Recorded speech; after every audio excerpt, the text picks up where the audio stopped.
Wait, hang on. So you're saying the cafe was too loud? I thought it was perfect. Seriously, Caroline, I'm glad you get it. It had such a cozy vibe. Oh, and their pastries? Oh my gosh, the chocolate croissant? Out of this world. Wait, cozy? No way. I could barely hear myself think. There were people talking everywhere, music blasting. It felt so crowded and overwhelming. This is so funny. We're describing the cafe completely differently. We all went to the same place, but did not have similar experiences. I wonder how it's possible to have such different perspectives.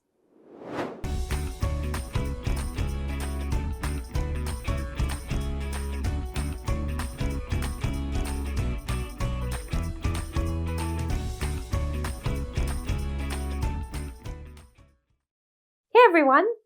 What do you think of my Zoom call with my friends? What's so interesting is that we all went to the same cafe but had totally different opinions. Why do you think that is? It's a perfect way to think about today's skill, perspective.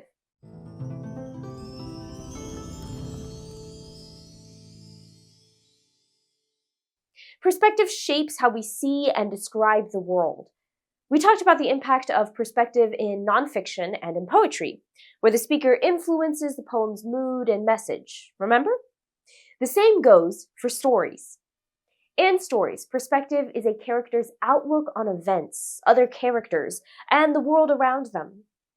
When we examine perspectives, we can understand why two characters in the same situation might describe it very differently. You might be thinking, wait, I thought point of view shapes how situations are described. How are perspective and point of view different? Well, point of view is about who is telling the story. Are they using I to talk in the first person, or talking about someone else using he, she, or they in the third person? Perspective, on the other hand, is about the characters themselves. How does what a character cares about, what they notice, and how they feel shape how they see and describe a situation? I mean, you saw how differently my friends described the cafe.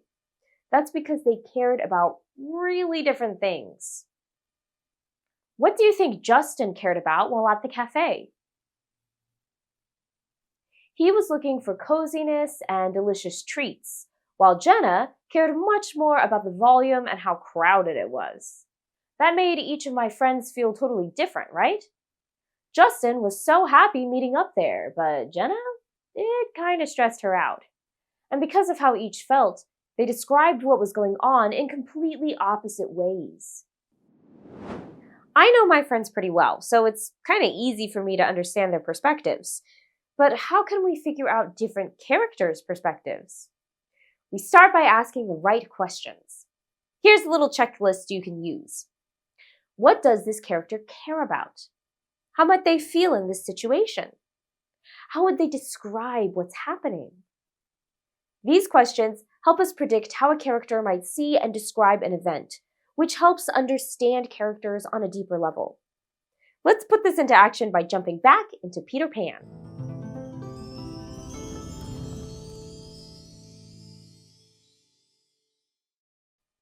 How do different perspectives influence our reading of Peter Pan?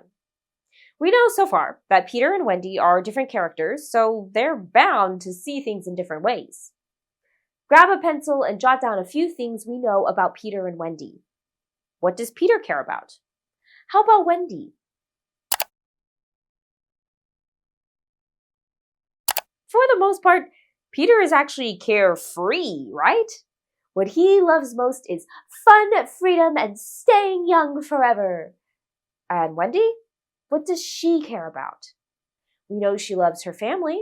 She thinks about her mom's kind smile and her dad's bedtime stories. We've also seen her kindness, like when she sewed Peter's shadow and comforted him when he was upset. Based on what we know about each character, let's think. How might Peter and Wendy each feel about flying to Neverland? How might they each describe it?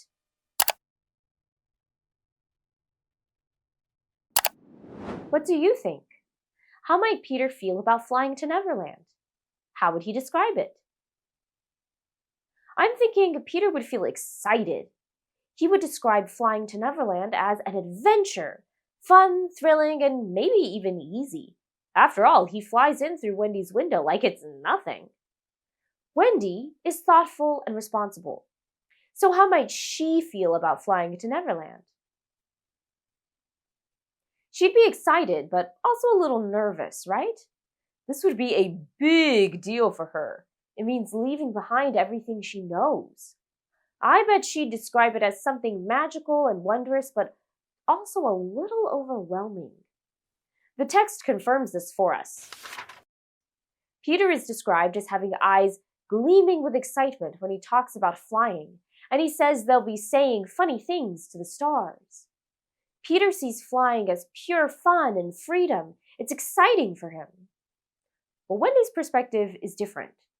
She calls flying lovely, sure, but the text also says she feels a pang of fear when she thinks about leaving her family behind. Unlike Peter, her feelings are a little more complicated. Now let's think about the moment when Michael falls during their flight. The text can tell us a lot about Peter and Wendy's perspectives. Go back to the text and find evidence to show how Peter and Wendy might feel about and describe this event. Underline the evidence to support their perspectives.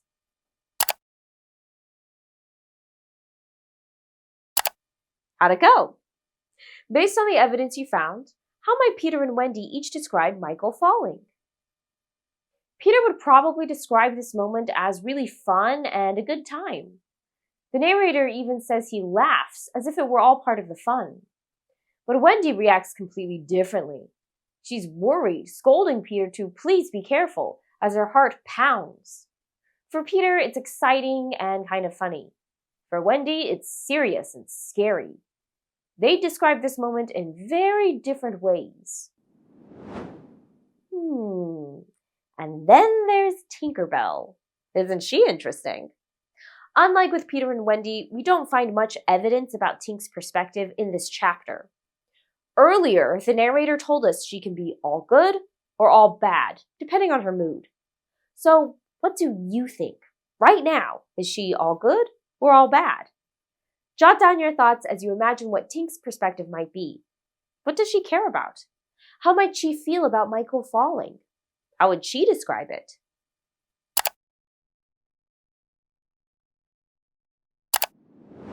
Here's the fun part. Tink is unpredictable. What does she care about? Sometimes she cares about helping others, like when she searches for Peter's shadow. Other times, though, she only cares about herself, like when she's rude to Wendy. So how might she feel about Michael falling? Well, any answer could be right. Maybe she's annoyed seeing Michael as an inconvenience. Maybe she finds it funny. Or maybe she's feeling all good and scolds Peter for letting him fall. The fact that we don't have a lot of evidence means we don't know her perspective for sure. This keeps us guessing about how she might act next. By noticing what each character cares about, how they feel, and the way they describe events, we can get a deeper understanding of the story. It helps us see how the narrator shapes the way we experience the world of Peter Pan.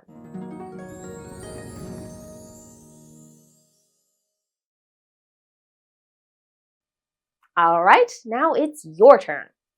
As you read the next chapter, pay close attention to how the narrator shows us what different characters think and feel about the events happening in the story.